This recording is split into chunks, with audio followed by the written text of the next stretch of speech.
Maybe you've heard that implementing doors in video games is pretty hard. Well, I am here to tell you that that is nothing compared to trying to implement a realistic elevator, which is what I found out the hard way when I was working as a programmer on Thimbleweed Park. Basically, we complicated our code unnecessarily. Hi, I'm Jenn Sandercock, and this is Jenn's Generally Good Game Production Advice. However, today we are talking bad advice. In this series, I talk about worst practices that I have either seen or done within my games career. It turns out that you can screw up in a lot of different ways while making games, and this series concentrates so that you can see the breadth and depth of that. But I will also be giving you hope and practical advice so that you can and will survive bad things happening, even if you're the one who's making those bad things happen. Our bad advice today is complicate your code unnecessarily, and it's in the category of scope and vision. How did we allow all of this to happen, to complicate our code?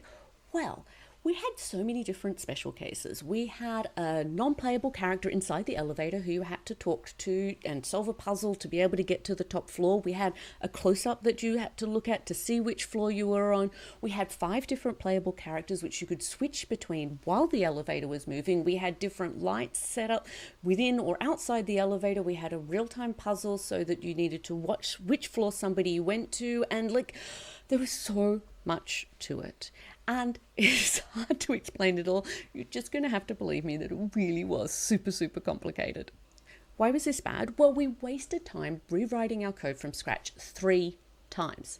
And at release, where do you think the bugs were in the game? That's right, they were in the elevator code. And to top it all off, nobody noticed how cool the elevator was. Not one reviewer, not one fan said, hey, great elevator. And that is such a pity, because have you seen our elevator? How cool is it? How do you recover if you realize this is happening to you? Well, simplify, simplify, simplify. We totally could have ripped out so much of our code and just put in a cutscene instead. It would have been so much easier. How do you avoid this ever happening? Well, design and programming should talk early and often and focus on simplification.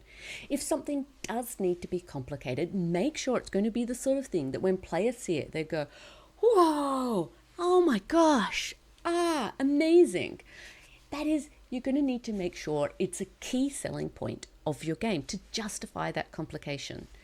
Remember, do not complicate your code unnecessarily. Thanks for joining me today. Remember to like and subscribe, and let me know if this has happened to you. I'd love to hear your stories.